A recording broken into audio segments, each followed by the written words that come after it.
Hey, hello, and welcome to another dinner here in Kuma's kitchen. Now, if you're looking and thinking, hey, Kevin, week by week, you seem to be getting a little shaggier, and you're starting to look like some kind of hippie artist living this hermit lifestyle or something. Well, I've been busy, but you're not too far off the track because something really interesting announcement coming up soon here, next couple of weeks. Look forward to that. Anyways, for dinner tonight, what have we got? We have got Thai curry, sweet potato, and pork. And, well, I haven't made Thai curry for a long time, so I was like, gotta make this, gotta have some. Look at that. I use peanuts instead of cashews, and we're going to find out in a second why, but either's fine. And,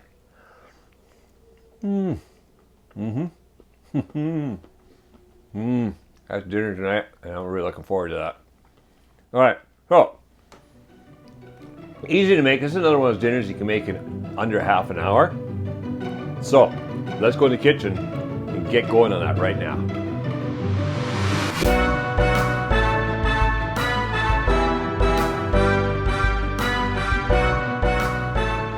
Now for our Thai curry, there are not too many ingredients we need. Let's just go over them here. Over across the front, I've got 1 onion chopped. I've got 2 tablespoons of olive oil. Now, here I've got peanuts. Now, usually I like to put cashew nuts on my curry, on my Thai curry. Kind of goes nicely with it.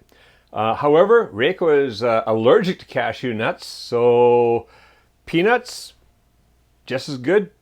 Kind of a stand-in for the cashew nuts. So, I just like to go with a good handful. That's about a half a cup of peanuts there, or if nobody's allergic, which I've never heard of anybody being allergic to cashew nuts, a half a cup of cashew nuts. Usually it's the peanuts that cause the problem, but not in our family. All right, so across here. This is about 1 pound or 450 grams of sweet potato. That's like 2 medium-sized sweet potatoes, which have been scrubbed, and then I've cut them so they're about 3/4 inch to half an inch, or half an inch to 3/4 of an inch, which is about 12 millimeters to about 20 millimeters.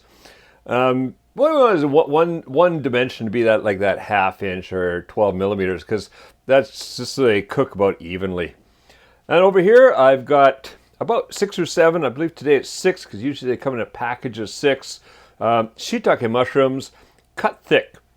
That's like one mushroom cut about 4 times across, which gives us these pieces that are a little over 1/4 of an inch, or about 7-8 millimeters. And then over here I've got 1 pound or 450 grams of pork, and I've cut that up into small bite-sized pieces. Then across the back here, this is a coconut milk, so 1 can of coconut milk. A lot of times the coconut milk, you'll find it's kind of solidified up in the can, so just give it a good mix up until it gets back to nice creaminess. And then I've got here's 1 cup of chicken stock. That's just for, we're going to get the potatoes cooked, so we need a little bit of liquid in there. And then the important ingredient for a Thai curry is a curry paste. Now this one is actually from a company called My Ploy. So you're looking for is green curry paste, and any Asian section of a supermarket carries this stuff. It's really popular, so it's everywhere. So let's go over using it. Let's just get some of this stuff out of the way here. Because the first thing we do with it is just fry it up just a little bit in the olive oil. So inside comes a little packet. And what I need to do then, get my cutting board over here. The easiest way to do this is to cut across the packet, to open it up. And then I use the back of the knife, and it's usually, it's a little harder to get the whole thing. Sometimes you can do it, but not always. So go about halfway and just, look at that, you just squeeze it out of there. And let's get the rest out.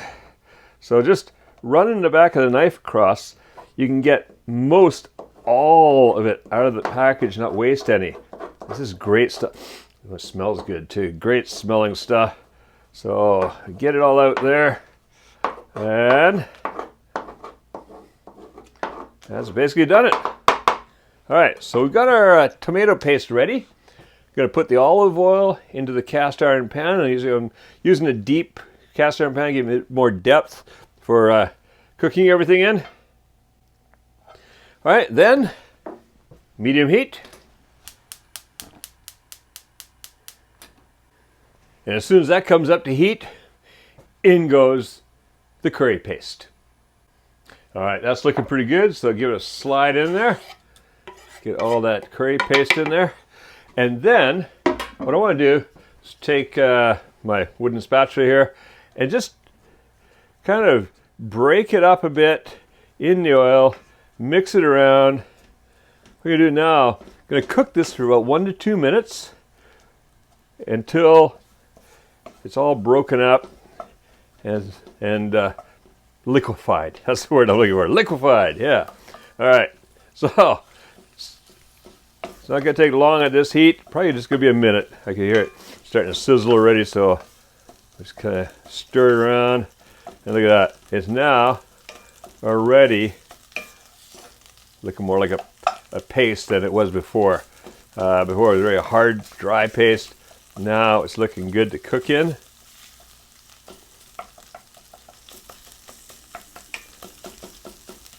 So that's been about a minute or so. What I do now is toss in the onions and the pork. Beautiful. And then what I'm going to do now is for the next 10 minutes, stirring every once in a while. Whew, careful of the fumes. It does put out quite the fumes, and if you breathe it right in, it's like, whoa. I've done that before and regretted it after. So try not to do that. All right, so what I do now for 10 minutes, gonna cook this, stirring around, and see you back here in 10.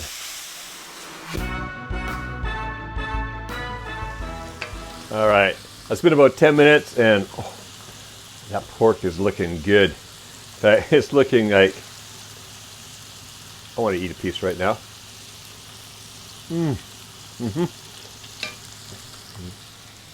Ooh, and the curry. All right, what I want to do now is I want to give the sweet potatoes a head start. I don't want to overcook the mushrooms.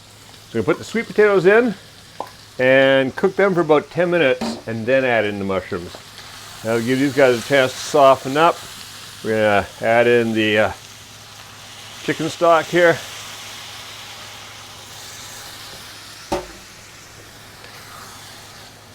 Bring that to a nice simmer.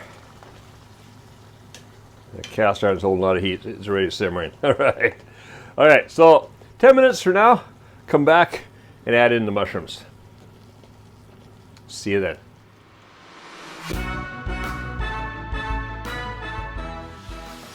All right. So that's been cooking away for 10 minutes. Most of the liquid's cooked down.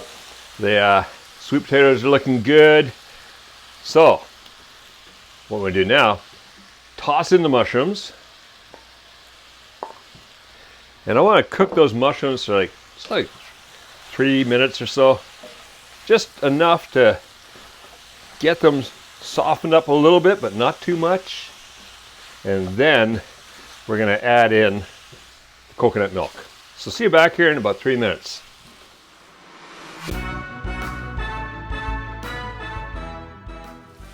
All right, that's looking good. So in goes the coconut milk. I'll make sure I get all that goodness in there. So let's get our rubber spatula in here. This is creamy, delicious stuff. All right. Now I'm just going to stir that in. What I do is I cook this 2-3 minutes. All right. First of all, we're going to get the heat into the coconut milk, heat it up, but also cook it down a bit so we get, onion overboard. We get kind of a good creamy, thick curry. So, see you back here. Oh, 2, 3 minutes, thereabouts. See you then. All right, that's been going for a couple minutes. Bubbling away here. That is looking perfect. Look at that. Thickened up a little bit. Still a bit soupy, so it's great over like rice and things like that. Mwah, delicious. All right, that is ready to serve up. All we gotta do now, stir in the peanuts. So, give that a quick turn through there. Got some peanuts in there. Get a little crunch and texture, and occasional difference in taste when when you bite into a peanut and all. It's just interesting. All right, that is ready. I'll turn that off. Now, let's serve some up. I don't have any rice here in the kitchen right now, so I'm just gonna be serving this up as is. Tonight at home, there's rice. There is always rice in the Riley household. Oh, look at that.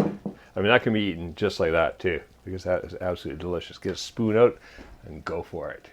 All right, if you like this recipe, stick around. There's a lot more original Kevin Riley Kuma's Kitchen recipes right here on the YouTube channel. And be sure you subscribe, because there's a new one coming out every Monday. Also, if you're not yet a patron of Kuma's Kitchen, well, consider becoming one, because the patrons are getting all kinds of cool stuff right now in the Patreon feed, and they're doing it for as little as $3 a month and supporting the creation of all these videos. So thank you very much.